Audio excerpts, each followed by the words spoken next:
The Mastery of Fire. In a small village surrounded by mountains lived Adrian, a strong young man feared for his temper and admired for his courage. From childhood, he grew up with a single belief.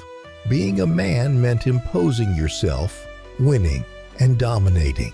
For years, no one managed to defeat him, and that reputation made him believe he had already reached the peak of strength. But everything changed when his father became gravely ill.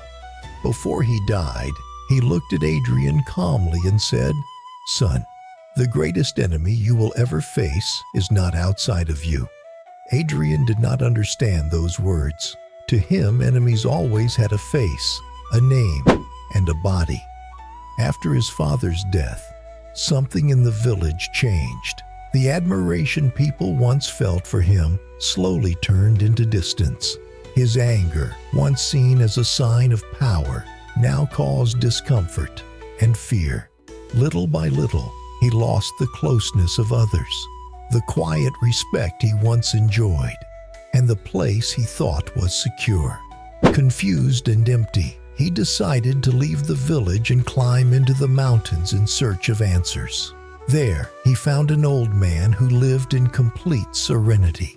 Without hesitation, Adrian asked him, "Teach me how to become stronger." The old man looked at him in silence and replied, "First, learn not to react." Then he gave him a simple task: carry a bucket of water every day, without spilling a single drop, no matter the insults, the wind, or the exhaustion. At first, Adrian thought it would be easy, but it was not. Day after day, he failed. He became angry, lost control, broke the bucket, and shouted in frustration. And every time, the old man asked him the same question: "Who defeated you, the water or yourself?" Over time, something began to change within him. He started to realize that it was not the world that knocked him down, but his own reaction to it. The real enemy was not outside. It was his uncontrolled impulses. One afternoon, after being provoked once again, he lost control as he always had. He threw the water away, shouted, and fell to his knees, completely exhausted. But this time was different. He understood. He was not weak because he failed. He was a slave to himself because he did not know how to master himself. The next day he returned to the river. The wind blew, voices provoked him, and fatigue weighed heavily on him. But this time he did not react. He breathed. He walked in silence. And for the first time, he reached the end with the water untouched. The old man smiled.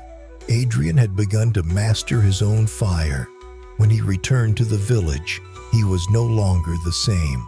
He no longer inspired fear, but he no longer needed to. His presence was steady, calm, and unshakable. And when someone tried to provoke him, he did not respond with anger, but with silence. That night, standing before his father's grave, he finally understood the true meaning of his words. Being a man is not about dominating others, but about mastering yourself. And for the first time, he was truly free.